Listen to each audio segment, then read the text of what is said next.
right, good morning. PTN's Daily Show live here on Instagram, waiting on Facebook as always. A little bit slow and behind. There we go, live now on Facebook. Good morning, welcome to the PTN's Daily Show. Happy Friday morning. My name is Alan. I'll be your host today. Faculty member in our fitness athlete division, serving as COO of ICE here on the best day of the week. It's Fitness Athlete Friday. Hope your Friday's off to a great start. Before we get started, don't forget about Gut Check Thursday. Very terrible, awful workout on deck this week. 18 cals on the assault bike for guys, 15 for ladies, followed by 8 burpee box jump overs, 24-inch box for guys, 20-inch for ladies, and then you're resting 1-to-1. So if it takes you about 1:30, you're resting 1:30. You're doing that 8 rounds. Your score this week is your slowest round, which really just makes this workout another level of awful. I did it yesterday at lunch, and it was very brutal. So don't forget to hit that. Speaking of Fitness Athlete, what's coming up in the Fitness Athlete division course-wise? We have Fitness Athlete Live in 2 weeks, October 24th and 25th, out in Denver, Colorado. That will be with Zach Long, aka the Barbell Physio. If you can't catch that course in Denver, you can catch him 2 weeks later, November 7th and 8th in New Jersey. And then you can catch Mitch and myself for Fitness Athlete Essential Foundations, firing that course up November 9th for our next cohort. Current cohort is suffering through overhead squats and learning about acute to chronic workload ratio, heart rate variability, and load management, volume management. But looking forward to firing up the next cohort coming soon in November 9th. And then some other courses, if you're looking to catch Jeff Moore out on the road for lumbar spine management, you can join him here with us in Fenton, Michigan, October 24th and 25th. We have 1 spot left for that course. If that doesn't work, you can catch him down in Florida on Halloween weekend, October 31st and November 1st. I heard he's taking everybody that comes to that course to Disney World. So if you were looking to head to Disney, Jeff Moore will take you to Disney with his family. He would love to do that. We also have Total Spine Thrust Manipulation coming up October 24th and 25th in Richmond, Virginia, and then November 7th and 8th down in Wake Forest, North Carolina. And we have our professional bike fitting course up in Minneapolis with Jason London. That's October 24th and 25th. And then finally, if you were looking to get into any older adult action, you can join Dustin and Christina online October 28th, or join Dustin live November 7th and 8th in Bear, Delaware, if you're looking to take older adult live. So that's what's coming up ice-wise. If you're looking to see us out on the road, we have about 30 courses between now and the holidays, so plenty of opportunities to see us out on the road before things wind down for the holidays.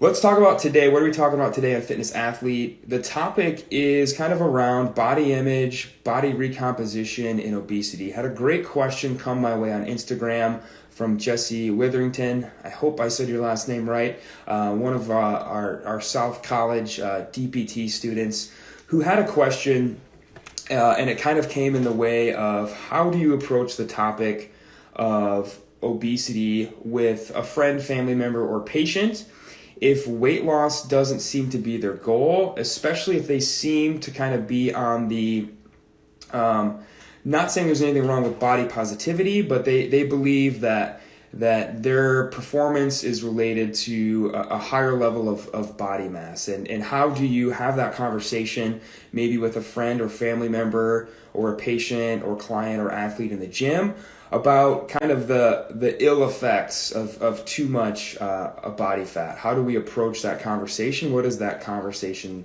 look like? And how can we tell folks that carrying around extra weight can be detrimental to their long-term health, even if they don't see it that way right now in their current life, and especially if they're enjoying higher levels of performance in whatever their sport may be, and they don't see it as an issue right now. So how do we start that conversation? The first thing to know is that we don't start that conversation unless we think they're actually ready to change. That's motivational interviewing 101.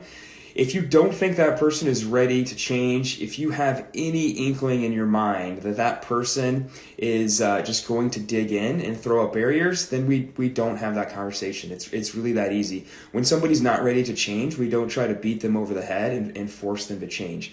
So we need to be comfortable assessing somebody's readiness to change. if they're not ready to change, they're not ready to change. So we need to make sure they have demonstrated some behaviors, maybe said some things that indicate they are ready to change, and then we can actually talk about how to approach that conversation. But the way I always tackle it is make it patient oriented. What are your goals? And I don't say, what are your weight loss goals? I don't try to bias the question and indicate that I would like to see this person lose some weight. I simply ask, what are your goals? When we are in the initial evaluation with a patient, when I'm talking with an athlete or a personal training client and I'm asking, what are your goals? I'm leaving it really open-ended, and I want to see what are their goals. If they never indicate that weight loss is a goal, again, that's a good reminder to me that maybe they're not ready to make that change, and that's okay. They may get there, they may not, but they don't seem ready right now. So asking, what are some of your goals? Now, if that person does say weight loss is one of my goals, then I'm going to dig a little bit deeper. Why is weight loss one of your goals? What is it about weight loss that makes you think you need to lose some weight, and unpack that goal a little bit further? And now maybe some folks just say, I want to lose some weight. I maybe don't like the way I look in the mirror. Maybe I know I'm a little bit overweight. I know I've put on some pounds and I would like to lose it. Maybe it's a little bit more general. Maybe that person has very specific goals. I would love to get down to 15% body fat or 10% body fat or a certain weight on the scale. And then we can get deeper into helping that person meet their goals. Maybe even they say something like, I'd like to be able to see my abs. And that's a conversation we can get in deeper about helping them understand what it would take to meet that goal. And I think most importantly as physical therapists, how to reach those goals in a safe and sustainable way, which is not how a lot of folks in the fitness space can help people meet goals. So being able to have that conversation about what are your goals if they do involve weight loss, and what are your specific goals with weight loss? Do you want to lose 10 pounds, 20 pounds? And then once you have that goal established, talking about what it would take with that person to meet that goal. If you have somebody come in, it's important to know like their height and weight, and maybe a general idea of where their weight should be based on their height, and then being able to tell that person specifically what it would take to meet that goal. And then we can start to get deeper into conversations about understanding nutrition and calorie intake and that sort of thing to get deeper into that goal. But the first thing is just making sure that there's no barrier there, that person is ready to change, and that they understand what it would take to meet that goal. Now, I pretty much never approach it of you need to lose weight for your long-term health, but I do have a conversation on the inflammatory effect of obesity when folks indicate they're ready to make a change, and only when they indicate they're ready to make a change. And then I start to have a conversation, and I take it more from a lifestyle, long-term health aspect, and instead of a appearance thing, because a lot of folks can get caught up on appearance, and it's important we tackle it from the lifestyle approach. And just having that conversation, maybe folks don't know this, most folks don't know that obesity, it basically causes long-term low-grade inflammation in the body. We know now, especially looking at a lot of research coming out of the COVID-19 research, that folks who are obese have higher levels of kind of just circulating inflammatory chemicals in their body that affect their immune system. And we know the effect that it also has on things like blood pressure and cholesterol.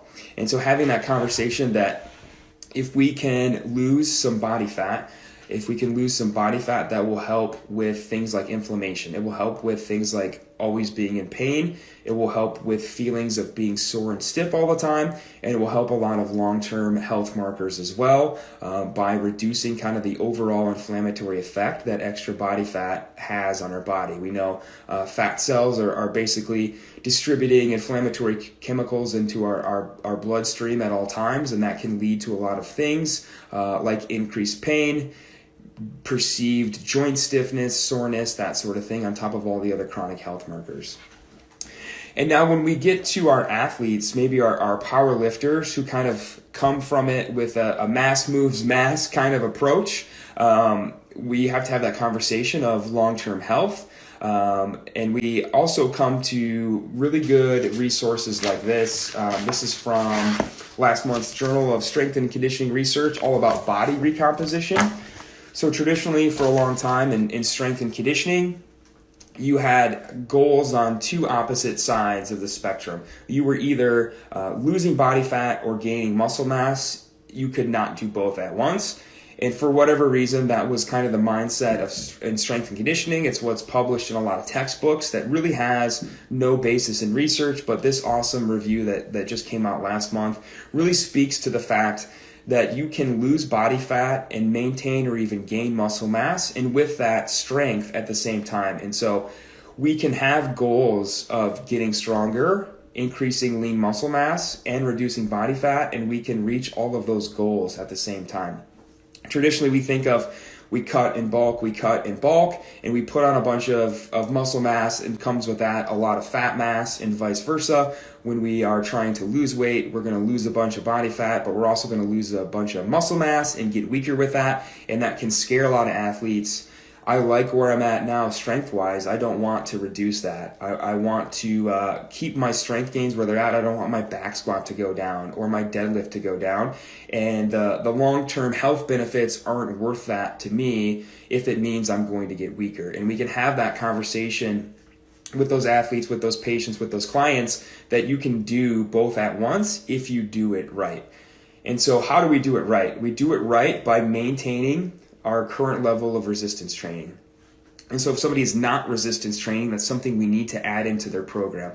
That when we look at the literature, folks who are training 3 to 6 days a week of resistance training are those that maintain or gain fat-free mass and muscular strength and hypertrophy alongside a reduction in body fat. So we have to keep resistance training, and if we're not doing it, it needs to be added into our program.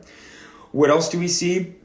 Folks who undergo what we call body recomposition are those who are eating the highest protein diet. So we have to get folks dialed in on eating enough protein to kind of signal the body and brain to maintain the muscle mass and even build some muscle mass as we're reducing body fat alongside that. And so getting folks to track, at least in the short term, how much protein are you getting?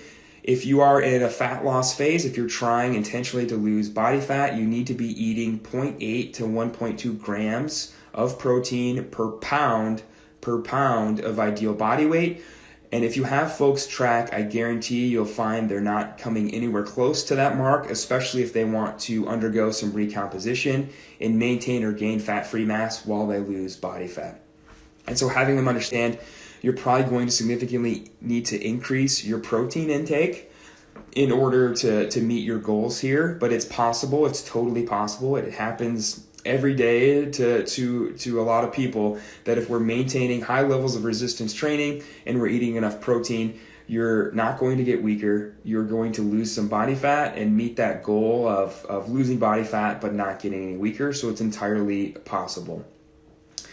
And then we get into kind of the topic of body positivity and body awareness, and how do we approach that with somebody who may be morbidly obese. They're happy with how they look, they're happy with how they're performing, and so should we change that with that person? And that conversation goes back to what we talked about at the very start of this episode of, is that person ready to change? If that person is, hey, I like the way I look, I like the way I'm moving, I like the way I'm performing, I love the way I feel, it's going to be hard to convince that person to change anything, right? They're kind of in the zone, they're feeling good, they're happy with the way they look, and we should be happy that they are exercising on a regular basis and that they are, from a mental health standpoint, doing well. And so that is a person that if they do not have any indication that they're looking to lose weight and reduce their obesity, I'm probably not going to approach it too hard. I'm not going to get on my soapbox and tell that person all the benefits of losing some body fat that it can have on long-term health if they're exercising the resistance training on a regular basis, and if they're happy and healthy with the way they look. Especially, it's really hard to convince that person it's good for the long-term health if they don't have any comorbidities on board yet. But once that person says, I would like to lose some weight, I would like to lose some body fat, then we can approach the conversation and talk about everything that we just talked about it's possible to maintain your strength. This is really big with power lifters and Olympic weightlifters. They absolutely do not want to go backwards on their strength. And we need to tell them, hey, it's perfectly possible for you to maintain your current numbers and reduce some body fat at the same time.